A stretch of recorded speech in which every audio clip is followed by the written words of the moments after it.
अस्सलाम वालेकुम। ये जो चैनल है एसआईएस पंजाब और एचआरएमएस के लिए बनाया गया है। तो नई जो अपडेट्स आएँगी तो हम आपको शॉर्ट वीडियो में भेजा करेंगे। लेकिन पहले-पहले हमने कहा क्योंकि एक एक हम मुकम्मल वीडियो बना लें रिव्यू की, पूरी एसआईएस पंजाब की वीडियो मैं बना रहा हूँ, जिसमें हम पूरी एसआईएस पंजाब के जो पहले से फंक्शंस हैं उनको डिस्कस करेंगे। उससे एक तो ये होगा कि जो पहले से इनको मतलब एसआईएस पंजाब को जानते हैं उनका भी उनके लिए भी कोई चीज़ें नई हो सकती हैं, उनको समझने में भी दिक्कत नहीं होगी। दूसरा जो है ना पीटी टीचर चेंज हो जाता है, स्कूल का कोई टीचर कहता है कि मुझे नहीं अब टैब चलाना, आप किसी और को दे दें और नए बंदे को दे दिया जाता है, तो उनके लिए भी ये वीडियो काफ़ी इन्फॉर्मेटिव होने वाली है क्योंकि वो सारी एसआईएस पंजाब को इंशाल्लाह इस वीडियो में जो है ना समझ पाएँगे। अच्छा देखें जी, सबसे पहले जो है ना हम एसआईएस पंजाब का आपको बताता चलूँ, आपको माशाल्लाह पता भी होगा। स्कूल इन्फॉर्मेशन सिस्टम पंजाब यानी इसमें पूरे स्कूल का गवर्नमेंट स्कूल्स का डाटा होता है। इस पे जब हम ओपन करते हैं तो यानी इस एप्लीकेशन में पूरा का पूरा डाटा मौजूद है। टीचर्स हों, स्टूडेंट्स हों, स्कूल से रिलेटेड सारी इन्फॉर्मेशन मौजूद होती है। तो सबसे पहले हम देखते हैं जी, ये जो जिस वेरिएंट पे मैं जो है ना वीडियो बना रहा हूँ, ये है एसआईएस पंजाब का 5.5.0। अब देखें, सबसे पहले जो है ना हम स्टूडेंट्स को डिस्कस कर लेते हैं। अगर हम स्टूडेंट्स पे आएँ तो हमें मिलते हैं बहुत सारे ऑप्शंस। पहला ऑप्शन है एनरोलमेंट, जिसमें आपकी तमाम क्लासेस मौजूद होती हैं। ठीक है, मतलब है कि कौन-सी क्लास में आपके कितने बच्चे हैं। और जब हम इसको खोलते हैं तो किसी हम बच्चे की प्रोफ़ाइल को खोल लेते हैं। ये तमाम बच्चों का डाटा आ जाता है। हम किसी बच्चे की प्रोफ़ाइल खोल लें तो उसमें हमें कौन-सी चीज़ें मिलती हैं। सबसे पहले बच्चे की क्लास, सेक्शन और उसका नाम होता है। उसके अलावा जेंडर, डेट ऑफ़ बर्थ, उसकी नेशनैलिटी, रिलीजन, बेफ़ॉर्म, कॉन्टैक्ट एड्रेस और इसका स्कूल से डिस्टेंस कितना है। ये होते हैं कुछ स्पेशल्स के लिए, मतलब आपको कोई फीडर स्कूल है तो आपको येस करना होगा। इसके अलावा बच्चे में कोई डिसेबिलिटी या कोई स्पेशल केस है तो वो सिलेक्ट करना होता है। उसके बाद उसके पेरेंट की डिटेल होती है, जिसमें उसका आईडी कार्ड, उसका नाम और जो उर्दू और इंग्लिश दोनों में लिखा जाता है और उसकी मंथली इनकम बताई जाती है। तीसरे नंबर पे क्या आता है जी, एजुकेशन। एजुकेशन से मुराद है कि स्कूल में आपके बच्चे का रिकॉर्ड क्या है, यानी उसमें आपने एनरोलमेंट नंबर देना होता है, जिसे हम उर्दू में सिलसिला नंबर कहते हैं। उसके अलावा किस डेट को ये स्कूल में एनरोल हुआ है और किस क्लास में पहले-पहले इसकी एनरोलमेंट हुई थी। इसके स्कूल में जो है ना मीडियम कौन-सा है, उर्दू मीडियम पढ़ता है या इंग्लिश मीडियम पढ़ता है। इसके अलावा शिफ्ट, मॉर्निंग शिफ्ट है या सेकंड, ये जो शिफ्ट का ऑप्शन है ये इंसाफ स्कूल में आता है, जो डबल शिफ्टेड स्कूल हो। मतलब बच्चा इंसाफ स्कूल में हो तो हम यहाँ पे फिर उसको टिक भी कर सकते हैं। अच्छा, इसके अलावा क्या ये कोई इमरजेंसी क एनरोलमेंट कंप्लेन में मतलब दाखिल किया गया था? अगर हाँ, तो येस, नहीं तो नो कर दें। और आखिरी इसमें जो ऑप्शन है वो हेल्थ का है, वो बच्चे की हेल्थ के बारे में पूछता है कि बच्चे को कोई इश्यू तो नहीं है, बच्चा ग्लासेस तो नहीं यूज़ करता, बच्चे को सुनने में दिक्कत तो नहीं है, बच्चे को चलने में मसला तो नहीं है। तो वो अगर है तो उसको करें, वरना नो, नो कर दें। आखिर में वैक्सीन के बारे में पूछा गया है। मतलब बेसिकली स्टूडेंट प्रोफाइल में 4 ऑप्शन है। एक तो उसकी पर्सनल इन्फॉर्मेशन है, फिर उसके पेरेंट्स की, फिर उसके स्कूल से रिलेटेड मतलब जो इन्फॉर्मेशन है उससे, और आखिरी है हेल्थ के बारे में। ये था हमारा पहला ऑप्शन एनरोलमेंट का। अब हम जाते हैं जी दूसरे की तरफ। इसमें जो है ना ये क्विक डाटा, हाँ, क्विक एडिट, ये नया ऑप्शन आया है। इसके ज़रिए आप पूरे स्कूल को जो है ना अ पूरे स्कूल की कोई भी चेंजिंग करनी हो, मसलन आप बच्चों का रिलीजन चेंज करना है, तो बजाय हम हर बच्चे की प्रोफ़ाइल को ओपन करते रहें, यहीं से आप जो है ना उसको सेलेक्ट कर सकते हैं। इसके अलावा बेफ़ॉर्म है, बेफ़ॉर्म सेलेक्ट करेंगे तो जिन-जिन बच्चों का नहीं है फिर आपको उसको यहाँ से सेट कर सकते हैं। इसके अलावा जी कोविड वैक्सीनेशन है, अब हर बच्चे की प्रोफ़ाइल तो हम ओपन नहीं कर सकते, फिर हम यहाँ से उसको ठीक कर सकते हैं। ये जो नया ऑप्शन आया है ये बहुत ही कमाल का है। मतलब पहले हमें हर बच्चे की प्रोफ़ाइल एडिट करनी होती थी, देखना होता था ये उसमें है या नहीं है। अगर नहीं होता था तो फिर ठीक करते थे, लेकिन यहाँ से अब हम ईज़िली इसको एक्सेस कर सकते हैं। तीसरा ऑप्शन देखें जी, ये है अटेंडेंस का। अटेंडेंस मतलब आपने किस क्लास की अटेंडेंस मार्क करनी है। फ़र्ज़ करें मैंने, वैसे तो सारी क्लासेस की करनी होती हैं, तो हम जो है ना कोई क्लास ले लेते हैं, मैं 5 क्लास को ले लेता हूँ। यहाँ पे सारे बच्चे प्रेज़ेंट होंगे, ठीक है? आपने सिर्फ़ उन बच्चों को अब्सेंट कर देना है जो नहीं आए। मतलब ये नहीं आया, वो नहीं आया। अब आपने सबमिट कर देना है। सिंपली अटेंडेंस सबमिट हो जाएगी। इस तरह सारी क्लासेस की अटेंडेंस होती है। चौथा ऑप्शन है सर्च स्टूडेंट का। ये भी कमाल का ऑप्शन दिया है एसआईएस पंजाब में, क्योंकि बच्चों को ढूँढने में दिक्कत होती थी। यहाँ आप नाम लिख के भी सर्च कर सकते हैं, उसका बेफ़ॉर्म नंबर लिख के भी सर्च कर सकते हैं। फ़र्ज़ करें मैं कोई नाम सर्च कर लेता हूँ। अब मैं यहाँ सर्च कर लेता हूँ कौन-सा नाम, कोई भी इरफ़ान लिख देता हूँ। तो देखें जितने भी इरफ़ान स्कूल में मौजूद होंगे उनकी क्लासेस भी आ जाएँगी और उनके नाम भी आ जाएँगे, तो बच्चे को सर्च करना बहुत आसान हो जाता है। अगर आपके पास बेफ़ॉर्म नंबर है फिर तो ज़ाहिर बात है, या एनरोलमेंट नंबर हो, उसके वालिद का नाम हो, उसके वालिद का आईडी कार्ड हो, तो ये बड़ा ही इंटरेस्टिंग हो गया। पहले ऑनलाइन चेक हो सकता था लेकिन ऑफ़लाइन में दिक्कत होती थी। तो मतलब इस ऑप्शन के बाद अब बच्चे को स्कूल में सर्च करना बहुत ही आसान हो गया। उसके बाद ऑप्शन है ट्रांसफ़र इन।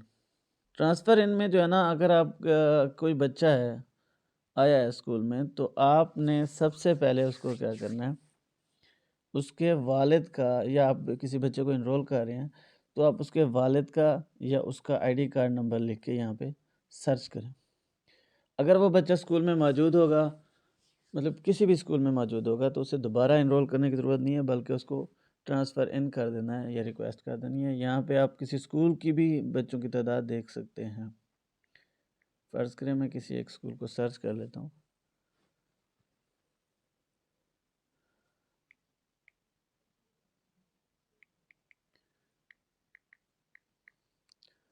अब देखें, ये मैंने एक हाई स्कूल का ईएमएस कोड लिखा है।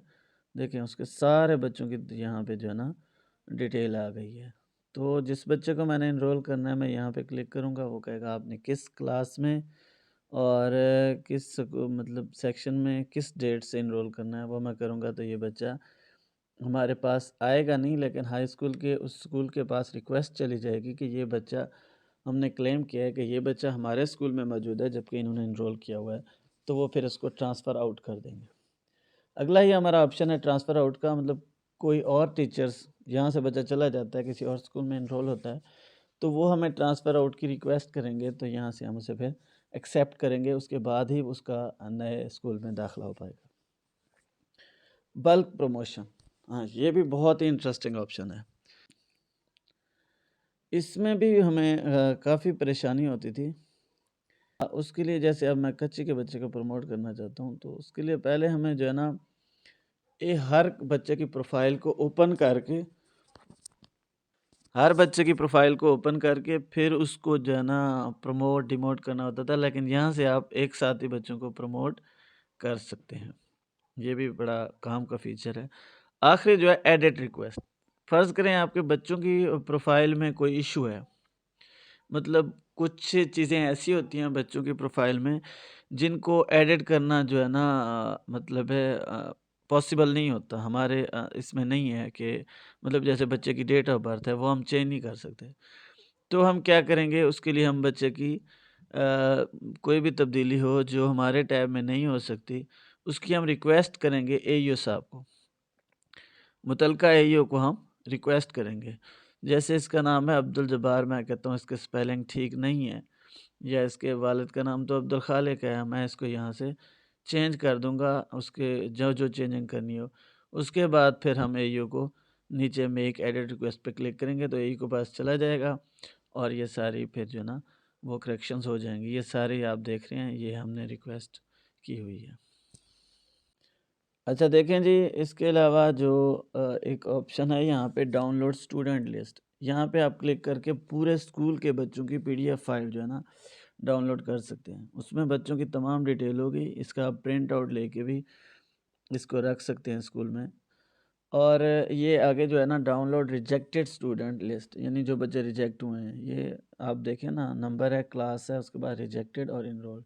जो बच्चे रिजेक्ट हो जाते हैं वो यहाँ पे शो होते हैं, लेकिन हमारे स्कूल में अभी कोई रिजेक्टेड नहीं है, तो उनकी भी आप लिस्ट डाउनलोड कर सकते हैं।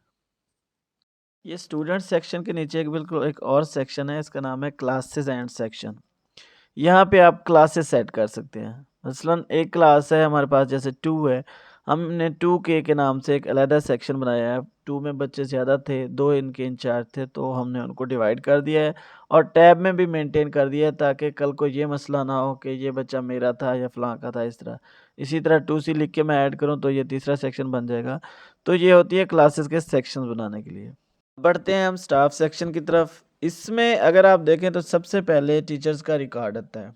मतलब उस स्कूल में जितने टीचर्स होंगे उनके नाम आ जाएँगे। हम किसी एक टीचर की प्रोफ़ाइल को भी ओपन कर लेते हैं। अगर हम प्रोफ़ाइल में देखें तो 3 यहाँ पे कैटेगरीज़ हैं। पहली जो है पर्सनल है। इसमें टीचर का पर्सनल डाटा होता है। मतलब उसकी उसकी जो है ना जेंडर, उसकी डेट ऑफ बर्थ वग़ैरह और सारी पर्सनल डिटेल्स। और उसके बाद है एजुकेशन वाला सेक्शन। एजुकेशन में उसकी एजुकेशन से रिलेटेड सारी डिटेल होगी। अब आते हैं सर्विस की तरफ, तो ये जो है ना आपकी गवर्नमेंट जॉब जॉब होती है, तो मतलब आपका स्केल कौन-सा है, आपकी जॉब का टाइटल क्या है, आप कब से आपकी जॉइनिंग हुई है, ये सर्विस से रिलेटेड सारी मालूमात होती हैं। अब देखें, अगर आप इस प्रोफ़ाइल के एंड में देखें तो रिलीव टीचर का ऑप्शन है। यहाँ अगर फ़र्ज़ करें टीचर ने ट्रांसफ़र करा लिया है, तो उसके क्यूआर ऑर्डर को जो है ना यहाँ क्यूआर कोड दिखा के हम उसको रिलीव कर सकते हैं।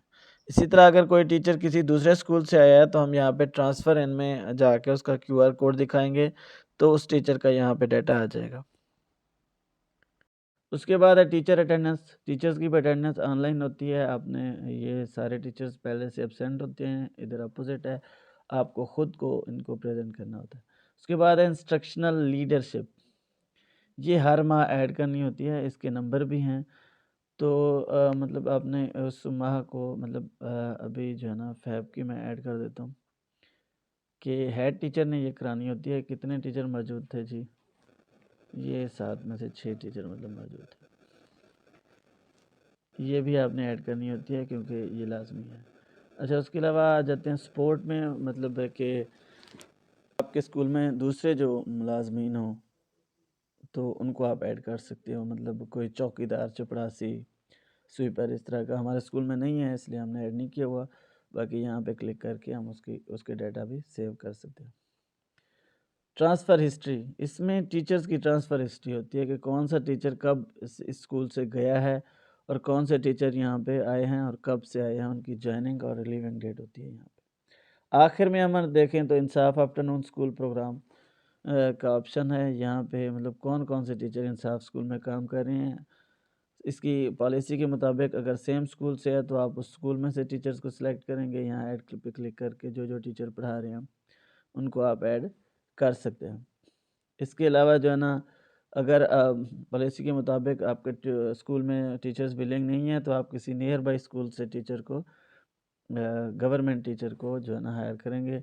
तो अगर ऐसा इशू है तो आप यहाँ से फिर अपने स्कूल की तहसील सेलेक्ट करेंगे, उसके बाद स्कूल सेलेक्ट करेंगे, फिर उस स्कूल के स्टाफ की डिटेल आ जाएगी। उस स्कूल के स्टाफ में से जो टीचर आपके स्कूल में पढ़ा रहा है आप उसको फिर ऐड कर लेंगे। और आखिर में आप प्राइवेट, यानी अगर नियर बाई कोई गवर्नमेंट टीचर या गवर्नमेंट स्कूल से भी कोई भी लिंक नहीं है तो आप प्राइवेट टीचर रखेंगे और फिर उसका डाटा आपको यहाँ खुद से फीड करना होगा। ये था जी स्टाफ सेक्शन।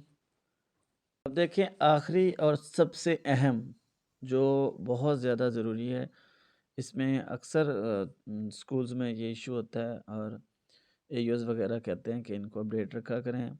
सबसे पहले आते हैं यहाँ पे जो सेक्शन है वो है बेसिक्स।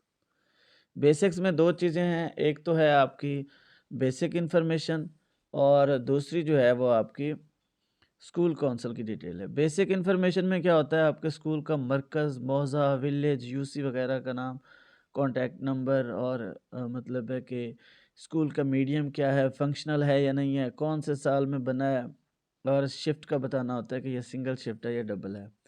और स्कूल काउंसिल में आपने मेंबरान वगैरह ऐड करने होते हैं कि कितने मेंबरान हैं और इनमें जनरल कितने हैं, पेरेंट्स मेंबर्स कितने हैं, स्कूल का काउंसिल का नोटिफिकेशन आपने क्या किया, मतलब ये 2 चीज़ें होती हैं। अब हम आ जाते हैं बेसिक फैसिलिटीज़ की तरफ। इस सेक्शन में सबसे ज़्यादा इस पे ध्यान देना होता है। सबसे पहले आपने बिल्डिंग इन्फॉर्मेशन कि स्कूल में उसी जगह पे है जहाँ से मतलब बना था, स्कूल को अपग्रेड तो नहीं किया गया, ये स्कूल की बिल्डिंग स्कूल की बिल्डिंग है या नहीं है, टोटल कमरे कितने हैं, किसकी ओनरशिप है, मतलब एजुकेशन डिपार्टमेंट है या कोई और डिपार्टमेंट जैसे कंसोलिडेट स्कूल्स वगैरह होते हैं। तो मतलब जैसे एनसीएचडी के स्कूल हैं या कोई और है, वो सारी डिटेल देनी होती है। और इसमें आपने इसमें मतलब रिसेंट कंस्ट्रक्शंस हुई हैं या नहीं हुई, बिल्डिंग की कंडीशन कैसी है, इस टोटल एरिया कितना है, कवर्ड एरिया कितना है, अनकवर्ड एरिया कितना है, इसके अलावा क्लासरूम्स की डिटेल है, बेसिक फैसिलिटीज़ मतलब यहाँ पे पानी है, बिजली है, इंटरनेट की सहूलत है या नहीं है, इस तरह सीवरेज की का ख़ास इंतज़ाम है या नहीं है, स्कूल में कितनी चेयर्स हैं, कितनी टेबल्स हैं, कैबिनेट कितने हैं, टोटल सीटें कितनी हैं, बच्चों के लिए कितना फर्नीचर है, स्पोर्ट्स कौन-कौन से हैं, स्कूल में अवेलेबल हैं स्पोर्ट्स, और लाइब्रेरी है या नहीं है, science library, computer library, EC की क्लासेस के बारे में भी है कि ईसी रूम बना है या नहीं बना, कब बना है, किसी टीचर ने ट्रेनिंग ली है या नहीं ली, अगर किसी टीचर ने ली है तो उसका नाम क्या है, मतलब आपने एनएसबी से कोई केयर टेकर भी रखी हुई है उन बच्चों के लिए या नहीं। उसके बाद देखें ट्रीज़, स्कूल में आपके जो दरख्त हैं उनको भी आपने इनरोल करना है, मतलब स्कूल की तमाम डिटेल आपने देनी होती है यहाँ पे। अब स्कूल काउंसिल मीटिंग पे आ जाते हैं। यहाँ आपको जब भी स्कूल में मीटिंग होती है तो आपने वो डेट जो है ना ऐड करनी होती है। हमारे स्कूल में आज मीटिंग है तो मैं इसको ऐड कर देता हूँ। मीटिंग देखें मैंने ऐड कर दी है आज की डेट की। अच्छा उसके बाद है अकाउंट। अकाउंट में आपको एनएसबी अकाउंट की डिटेल देनी होती है। ये जो है ना पिछले सारे जो ईयर्स गुजर चुके हैं एनएसबी के वो सारी डिटेल्स हमने पुट की हुई हैं। मैं अभी की ले लेता हूँ। अब देखें इसमें 3 ऑप्शंस हैं। बैंक टू पेटी कैश मतलब आप पैसे निकलवा के रख देते हो कि जब काम आएँगे तो स्कूल पे लगाते रहेंगे, तो आपको बैंक से जब आप पैसे निकलवाते हो तो ये वाली ट्रांज़ैक्शन करनी होती है।